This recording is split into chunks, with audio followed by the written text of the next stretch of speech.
Hello, everybody. Thank you for coming today. I think we're going to get started. Hopefully some folks will roll into the room. I guess this is the curse of being the first panel of the day, so we'll see how it comes together. And the furthest room, yeah. I always say it's about quality, not quantity. There we go. Yeah. Thank you. Yes, yeah.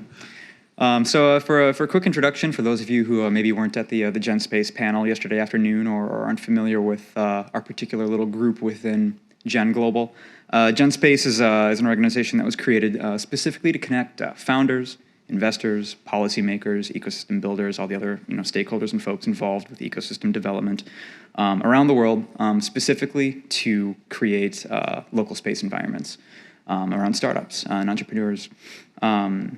And today we're going to be talking about the role of investors in those ecosystems, why space is a valuable investment opportunity, and not just financially, why it's good for the local ecosystem, why it's good for national ecosystems, what this can do for your universities, for your academic institutions, for talent development, so on and so forth. But I'll let the folks on the stage introduce themselves in just a moment. But we're hoping to move through a set of questions, a pretty short list, over the course of the panel, and then provide some time for you all to interact with the folks up here as well too. So while we're talking, start to get some ideas rolling in your own heads as well for things that you might want to poke and prod these folks about. So with that, I'll kick it over to you all for your own quick introductions. Okay, good morning everyone. My name's Stephen Forshaw. I'm the Chief Representative for Airbus, the European aerospace company here in Australia, covering our geography out into the Pacific as well. It's actually not commonly known about Airbus, but we're actually one of the largest space companies in the world, doing almost everything in the value stream around space, satellites, sensing technology, secure communications, cryptography, right through to launching. We've obviously had a very keen interest in the domain for a long time. And even in Australia here, we see a lot of potential for opportunity to build out more capability, more opportunity for Australian players to contribute to our global ecosystem. So I'm really happy to be here to share a few perspectives this morning and hope that I can add something to our panel. Thanks, Brendan. Thank you.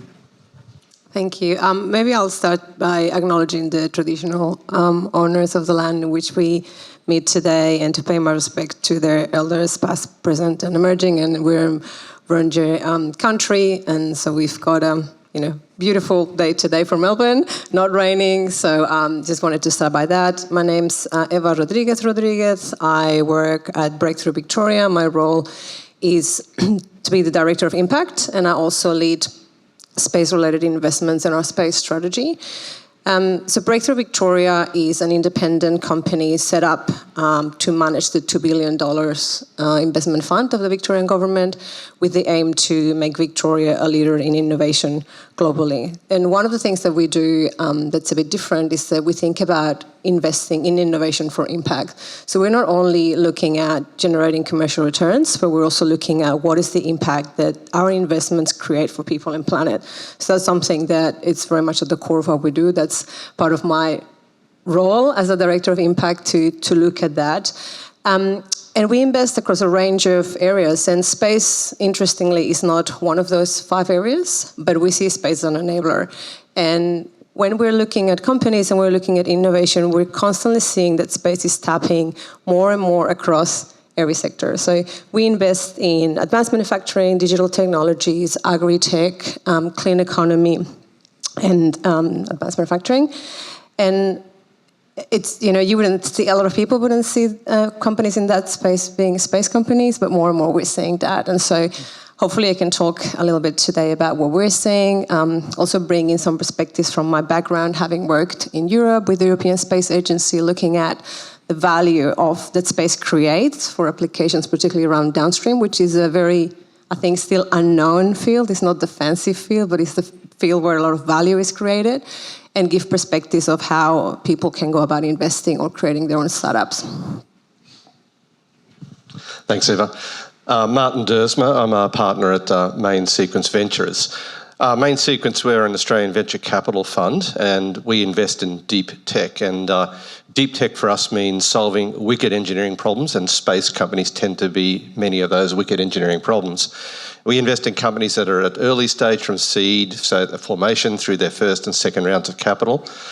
And we also work with companies that are connected to research. So one of our core themes is that companies we invest in, we believe will be more globally competitive if they are working with research organisations or connected somehow or spinning out from a research organisation. We have a number of investment themes across our fund, themes like